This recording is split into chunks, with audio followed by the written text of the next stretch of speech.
All right, I'm here with Blaine Grisak, staff writer, Turf Show Times. Hopefully I got the name correct. I know that that's important to get right. How you doing, man? Doing great. Thanks for having me. Looking forward to this really exciting matchup on Monday night between the Rams and the Vikings.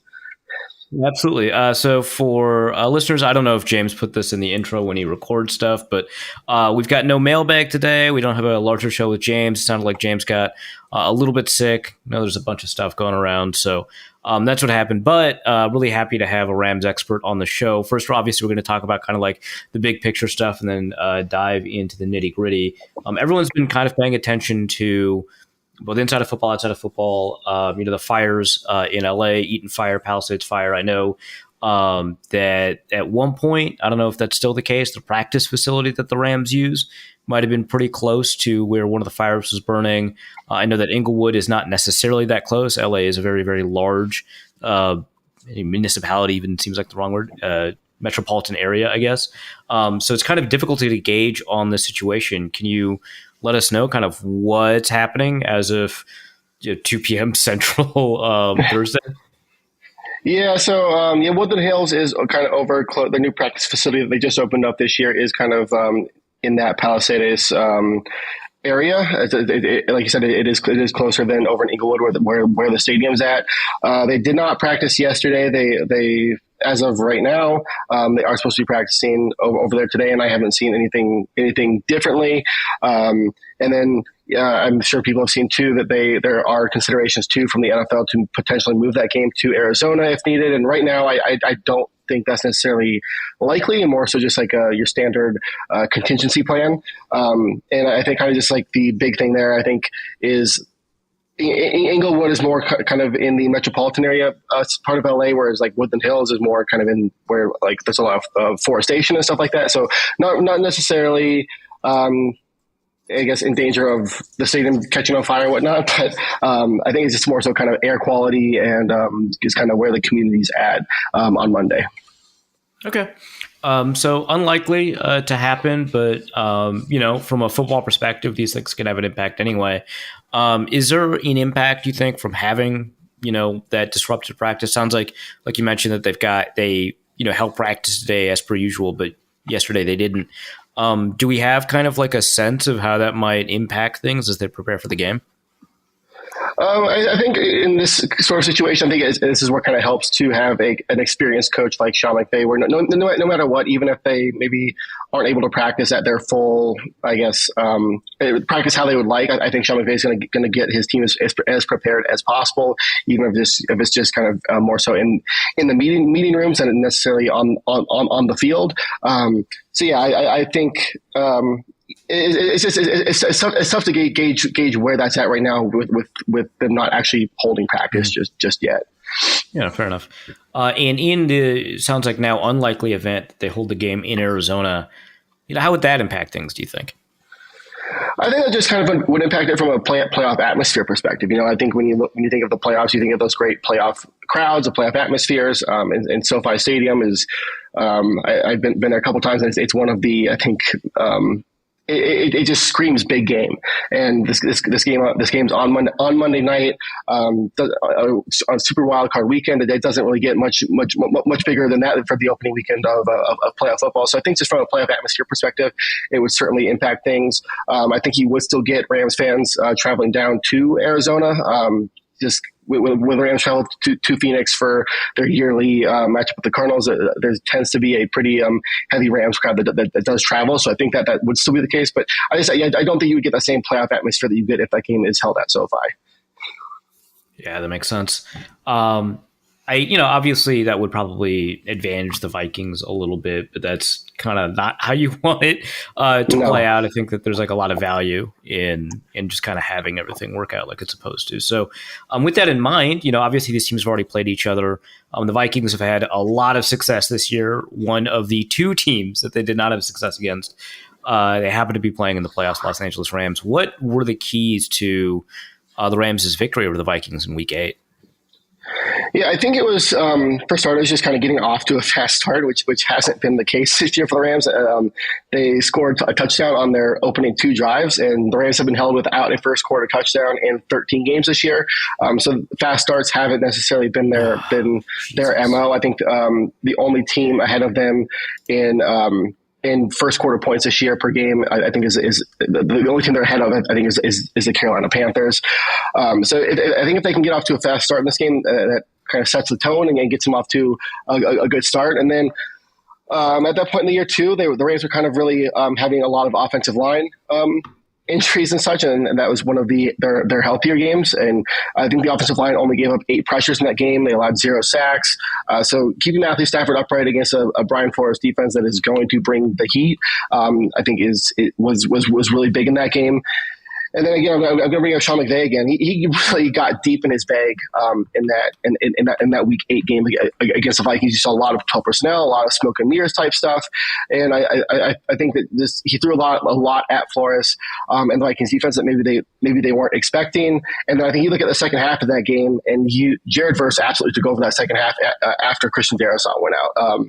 Really got to Sam Darnold. I think that was probably his best game of the year. He had a sack and a half, and like I said, he just kind of really took over and had a positive impact on that game. Awesome. Yeah, thanks for that. I think we do want to talk a little bit about that 12 personnel stuff. We'll get there when we get there, but I just want to put a pin in that because I think that's so interesting, especially the way that interacts with the Vikings defense overall. So let's head into kind of some of the specifics about that offense. Over the year, 15th per play in EPA, 9th in success rate. Not a huge difference between their pass EPA and run EPA. And I didn't find a huge split first half, second half. I know that there are some differences in the level of play of individual units, which we'll talk about as the year has gone on. But first, I just want to talk about Matthew Stafford, right? I mean, this is a guy that had been kind of underrated when he was at Detroit. The Rams trade, I think, rose a lot of eyebrows, but I don't know if anyone really was upset about it. Correct me if I'm wrong. Worked out, won the Super Bowl. And then I think we're kind of like waiting to see if more can be kind of extracted from that trade. Does he still kind of have it? Is he still, the quarterback that he was a couple of years ago? Has his play style changed? When you take a look at, the way that he's played this year over the past couple of years, what is kind of the current state of Matthew Stafford, as it were? Yeah, I think when you look at Matthew Stafford, I think as with most quarterbacks, especially pocket quarterbacks, if the offensive line is holding up and protecting him, he has the ability to be he has the arm to be a top 5 quarterback in the NFL. I think you saw that about a month ago when they played the Bills. He absolutely shredded that Bills defense, and that was probably his best game of the year. And since then, he really hasn't been at that level. But again, Rob Havenstein has been out at right tackle, so his offensive line hasn't been kind of where you'd want it to be health wise. So I think on a good Matthew Stafford day, he has the ability to really carry a team on his back and lead them to a win. But it's just kind of, is he going to have that? Is he going to have that kind of day? He tends to be a little bit streaky, and right now he's been kind of on the valley part of that streak. And the Rams obviously are going to hope that he gets back to that peak that he showed kind of in the middle of the season, and it was kind of at its highest in that Bills game. This year they ran a lot more play action with him than he's used to. They ran play action at 29.5% rate, which is the highest rate of his career. His .038 EPA per dropback only trails Josh Allen. So he's been really effective in play action, which is really night and day compared to when he first got to LA. When he first got to LA, the Rams basically lined him up in empty and said, "Hey, Matthew Stafford, do your thing." And they still do that sometimes. So they've kind of gotten back to or maybe incorporated a little bit more of kind of what Sean McVay did early in his tenure with the Rams with Jared Goff, and really leaning into play action, and Stafford has had a lot of success with it. Yeah, I think the play action bit is something that's been kind of interesting. Basically, I think the whole time after the trade, because the Rams were really well known for their effective play action, how often they used play action when they had Jared Goff at the helm. And the Lions were not using play action all that much with Matthew Stafford. He was really effective, but he was just not doing a ton of play action. And so when the trade occurred, I think a lot of people anticipated a huge increase in the amount of shotgun snaps and the amount of play action snaps that we get from Stafford.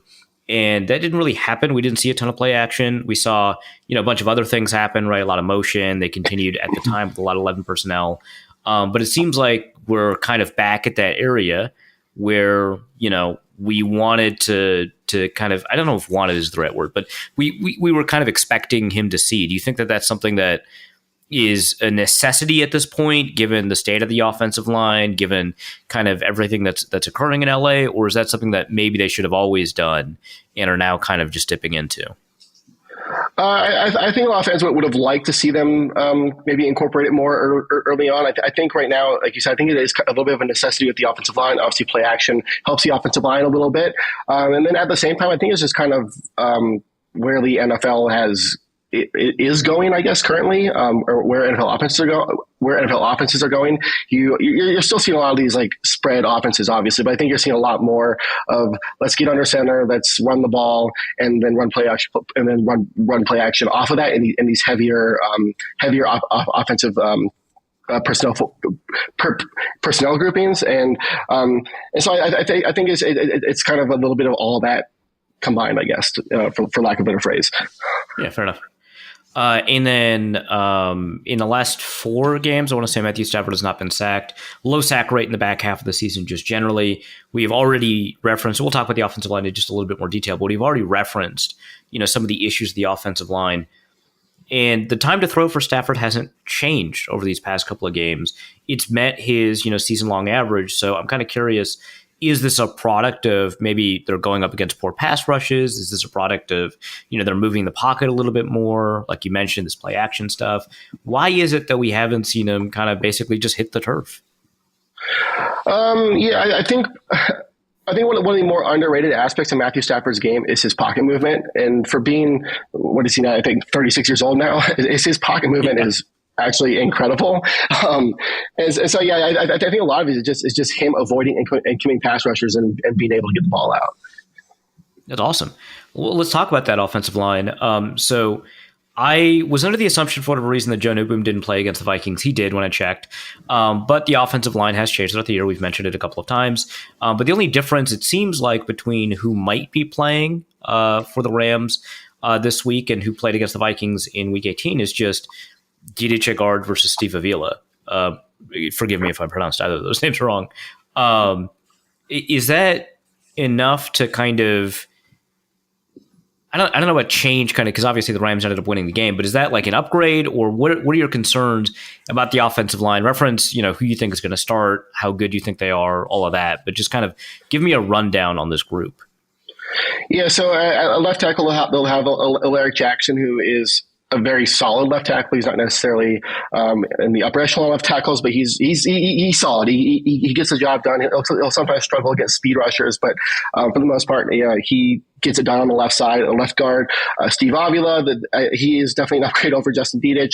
They really like his ability in space, especially on those outside runs that they'll sometimes do. Avila is amazing in space. He's struggled this year a little bit in pass protection. I think a lot of that is just him. He started the year hurt, came back. There's been a lot of movement up front. So I think it's just kind of been hard for him to settle down in pass protection a little bit. At center, center's been just kind of a mess for most of the year, but they've settled in on Bo Limmer out of Arkansas, a rookie, and same thing with him. He just provides them just kind of a stable presence at center. He can struggle in pass protection for the most part, but he does get the job done. And on the right side is really where this strength of this offensive line is for the Rams. They have Kevin Dotson, who I think is a really underrated right guard. He has his moments of pass protection, but for the most part, he is very solid. But where he excels is in the run game. He's very physical. And when you pair Kevin Dotson with Rob Havenstein, who will be coming back from injury this week at right tackle, those two on the right side can be devastating in the run game together. And just kind of just touching on Rob Havenstein from a pass pro perspective, again, he's not necessarily among the top right tackles, but he is solid. He can again, like Larry Jackson, he can tend to kind of get beat by those speed guys, but for the most part, he locks it down on my right side. Sure. When you take a look at that Vikings defensive line, I mean, obviously they've been able to get pressure, but a lot of it has come through blitzing. Jonathan Bernard, though, has been individually impressive. Andrew Van Ginkel has been individually impressive. You take a look at that Vikings defensive, pass rush unit. Are there any concerns that come up given this matchup that you described? I think it's more so not necessarily any like individual necessarily scares me. I mean, Andrew Van Ginkel is kind of a Swiss Army knife in that Vikings defense. I think he's been exactly what that defense needed. He fits perfectly with Brian Flores, and then Grenard is I think just kind of been one of the more underrated pass rushers over the last couple of years and has really shined this year. But I think just my biggest concern is kind of what Flores throws at them in terms of just stunts. They're different simulated pressures and recognizing who's coming, who's not. That's really the biggest concern that I have with this offensive line, especially on the interior. Okay. And then obviously, as the offensive line plays, that's how the running game goes.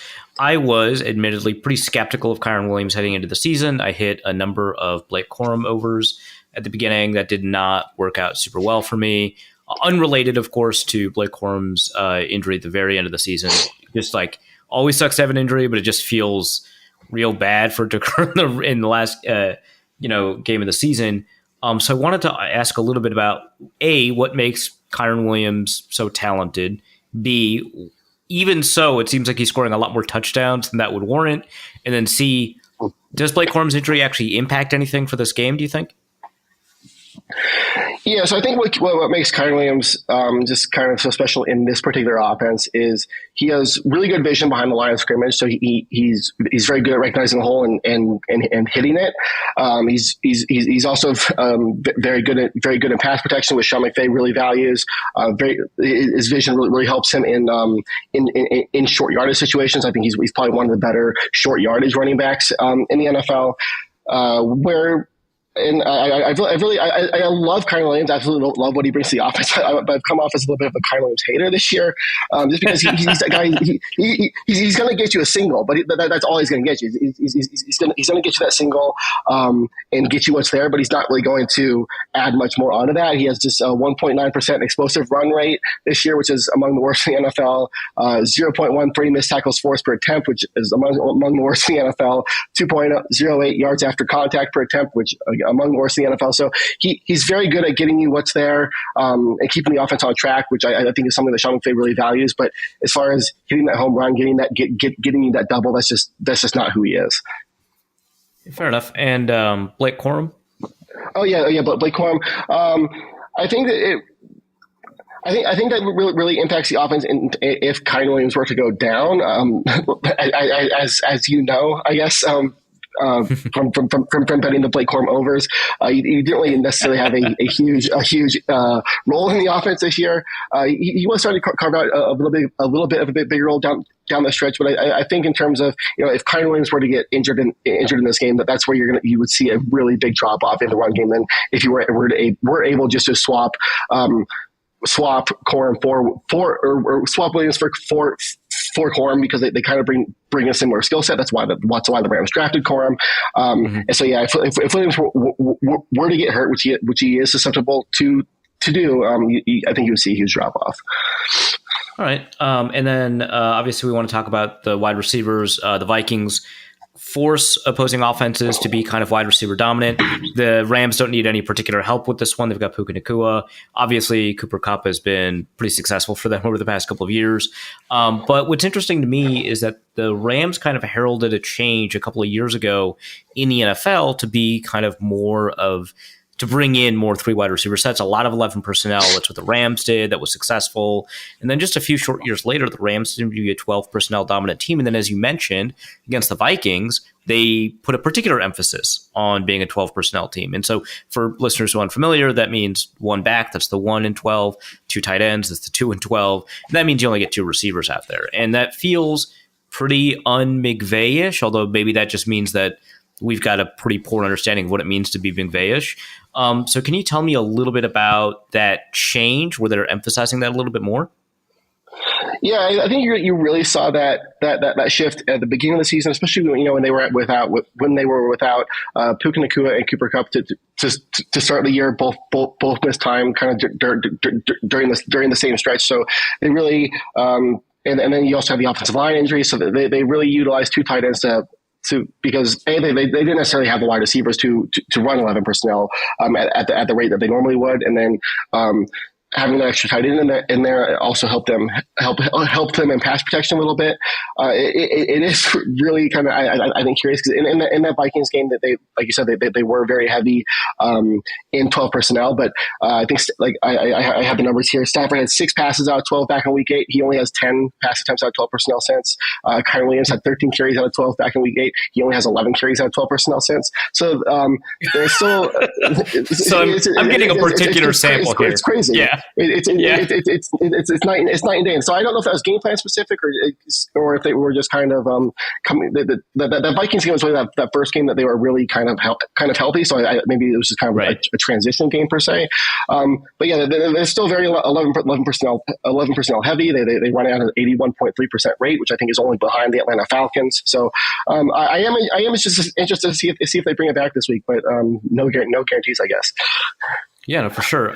So like you said, they are, fully healthy now. I remember for that game, Puka Nacua was like a huge question mark. We didn't know if he was going to play. Again, I may have, put some money down on the notion that maybe he wouldn't play, and it hurt. But, now that we know that we've got both Cooper Kupp and Puka Nacua, we've got Demarcus Robinson, we've got 3 receivers that we like a lot. Can you tell us a little bit about kind of the strengths and weaknesses, especially Puka Nacua, why maybe Cooper Kupp isn't as productive this year as maybe a lot of us were expecting? And what is the deal with Demarcus Robinson? Why is he it feels like he's scoring touchdowns all the time. What's up with that? Yeah, so I think with Kupp, I think just he's starting to get he's nearing 30, or maybe he is 30. He's kind of at that line, kind of where receivers are starting to fall off now. And I think especially the case with him, the injuries have just piled up throughout his career. In 2018, his second year in the NFL, he tore his ACL. A couple years later, he had the ankle issue. Had the ankle issue again in 2022 after his Triple Crown year. 2023, he had a hamstring. He was hurt. He got hurt again this year. So I think the injuries have just really piled up, which is honestly kind of it's sad, just because you see what Cooper Kupp did in 2021. It's like, wow, this guy's an incredible player, but he just the injuries have gotten to him. If you value ESPN's wide receiver metrics, he just has a 35 open score, which is the worst of his career. Just 4.09. Just 4.09 yards after the catch. So he's missing that explosiveness that we're used to. He's missing that cutting ability. So coming into the year, you kind of thought maybe, hey, if Cooper Kupp has this really good year, maybe the Rams keep him around on this big contract that they signed him to a couple of years ago. But kind of as the season's gone on, I think that's a lot bigger of a question now, heading into the offseason. As far as Puka Nacua goes, though, I think he's one of the more underrated wide receivers in the NFL. I think people don't talk about being a top 5 wide receiver as much as they should. His body control, positioning, route running, blocking, he wins everywhere. Takes over games. Some of his best games come in the biggest moments. So I love this the jump forward that the Puka Nacua has taken in year 2. He kind of struggled with some concentration drops last year, and that has not been an issue in year 2. As far as Demarcus Robinson, he's that guy you forget about, I guess. He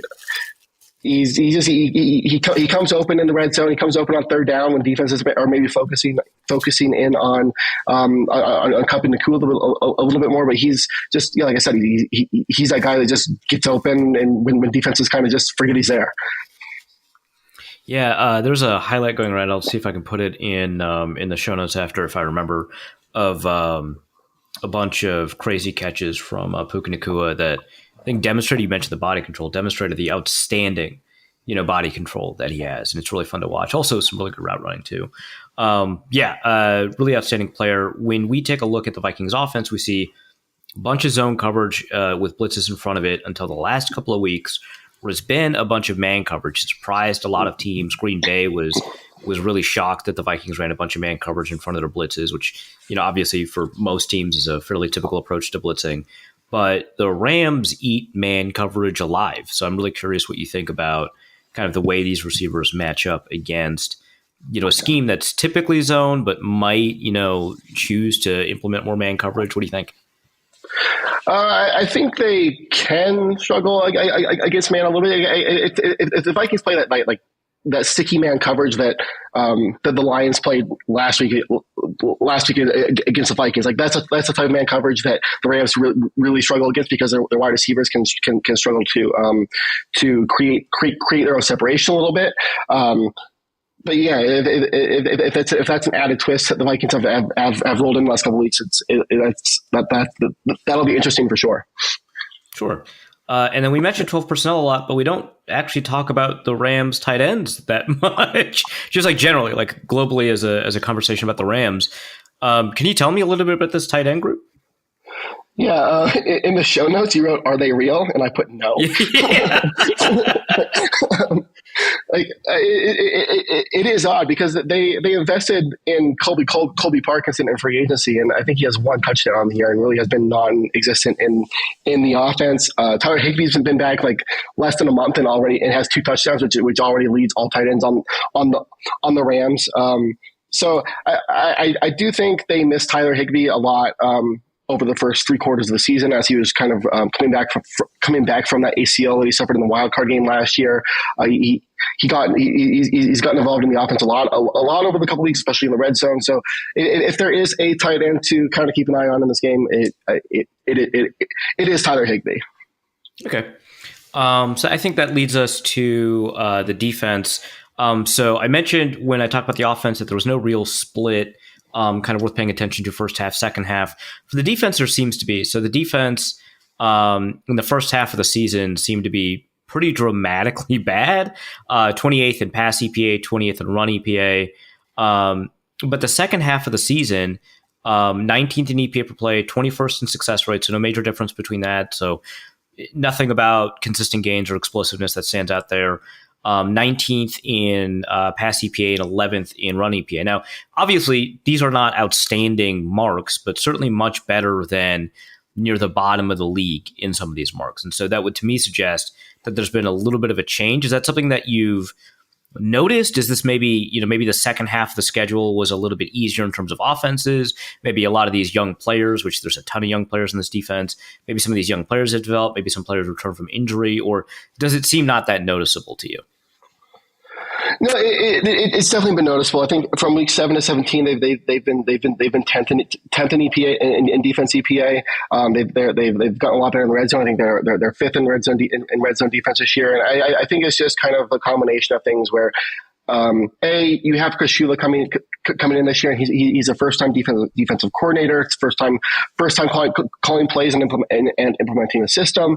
And then on top of that, you have how are you kind of going to adjust to life after Aaron Donald? You just arguably lost the greatest defensive player of all time. How do you make up for that? And then on top of that, I think too, it's just it is a really young defense. You have Kobe Turner, who had a really good rookie season, but still this was him only in year 2. Braden Fisk was going to be a major contributor. He's a rookie. Jared Verse and Byron Young, still good players, but just first and second year edge players. At linebacker, for whatever reason, they decided to trade Ernest Jones before the year and started playing and played Troy Reader instead, and that was.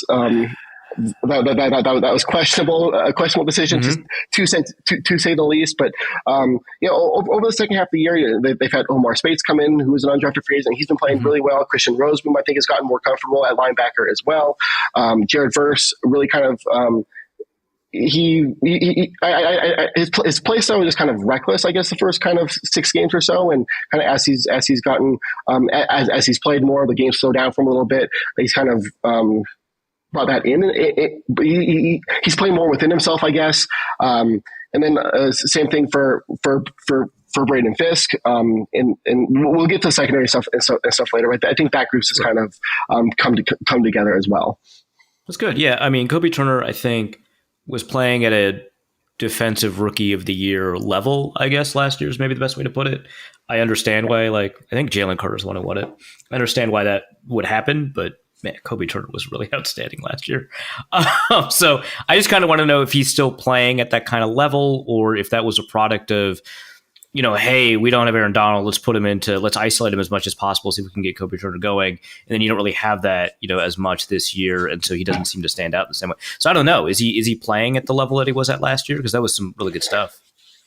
Yeah, he may not be at the same level that he was last year, but he's still playing at a very good at a very high level. I think his play is going a little bit under the radar just because you have Jared Verse, who is he's playing like a top edge rusher in the NFL right now.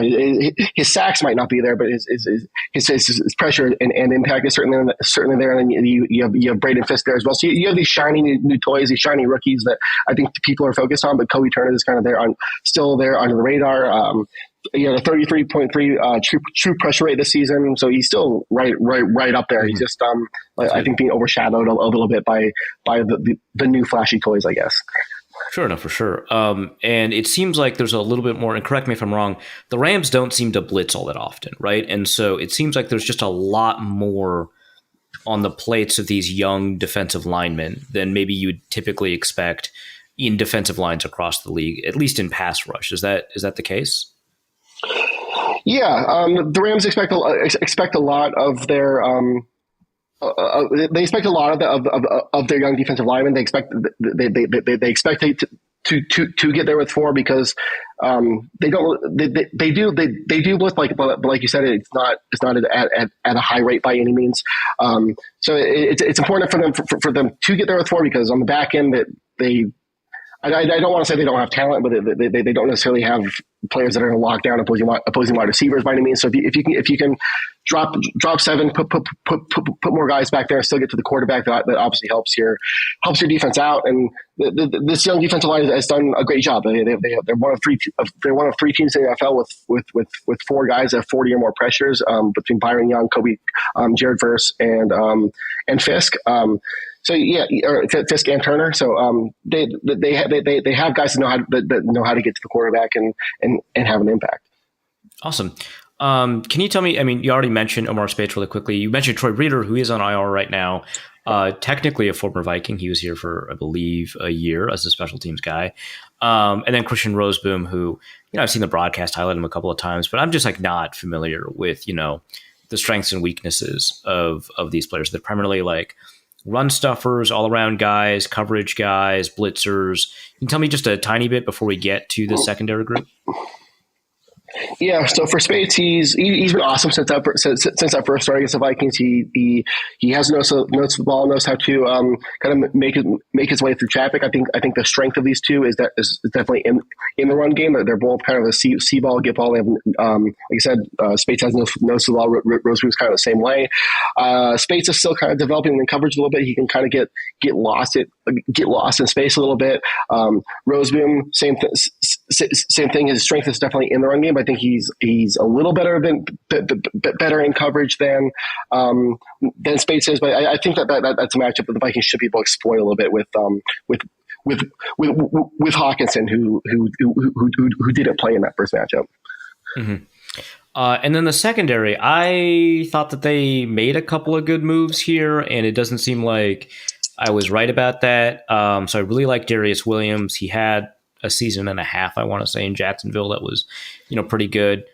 Cam Curl, I thought, was a really, really fantastic addition. They drafted Cam Kinchins, who I think had just is coming off of a really good week, if I want to say. But the secondary, like I already mentioned, like the pass EPA per play has just not been good. Worse in the first half of the season than the second half of the season. But is there something wrong with the secondary? Is it a schematic issue? Is it am I wrong about the talent level? Quentin Lake racked up a bunch of IDP numbers, but is that does that translate to being actually good? What's going on here? Yeah, so I think I think it is a little bit of lack of talent, I guess. Darius Williams is a good player. He's a solid player. They brought him in because he had a familiarity with the building because he had been with the Rams before. But I think this was something where you headed into you went into last offseason with a lot of holes on this defense. You can't fix everything in one offseason, so that's kind of just put some duct tape on the secondary and hope we don't get killed there. And for the most part, I think in the first half of the season, they really struggled giving up the explosive play, giving up the big play. Over the past month and a half or so, they've been a lot better in that area. Something that Cam Kitchens, I think, has came along really well early on in the season. Something that I also really kind of noticed with him coming out as well. At Miami is that he would take these just atrocious angles in the run game, and that was part of the case early in the year. He's been a lot better in that aspect over the second half of the season. They went over like a 3 week time period where they kind of took him off the field a little bit, cut his snap count, and then kind of they've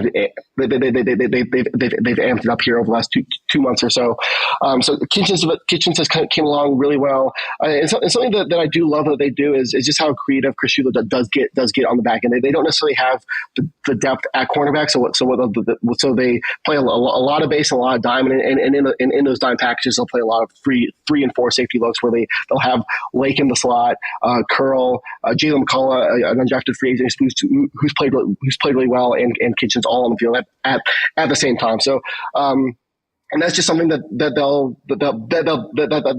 is a defensive package that they'll live in at times. And I really like how this group has come along. I think, like I said earlier, it may not be the most talented group, but I think the numbers are worse than what their play suggests over the second half of the season.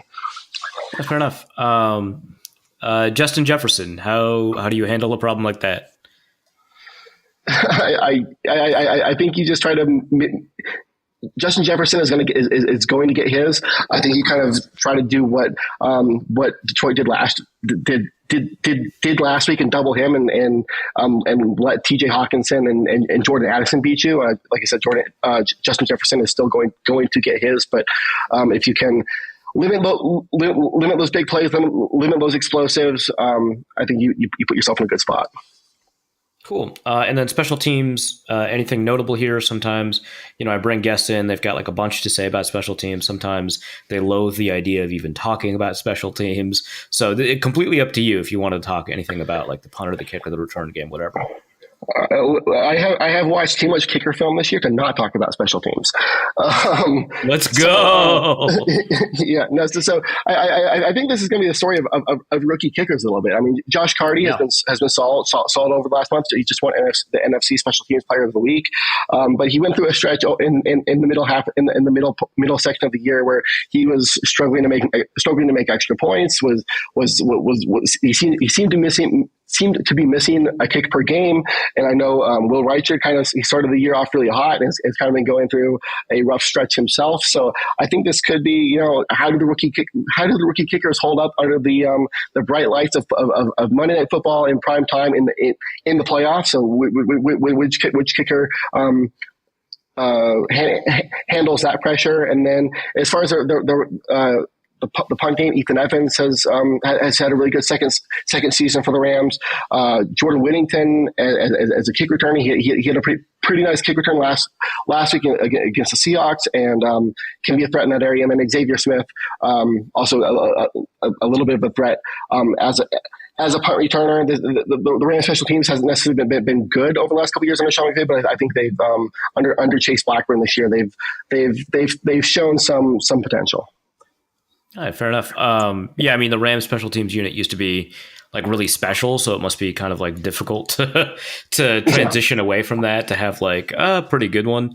But it's always hard to kind of replicate that kind of stuff. All right, so I actually did not look at what the line was for this game. So if you have it off the top of your head, let me know. Otherwise, I'm just stalling for time until I Google it correctly.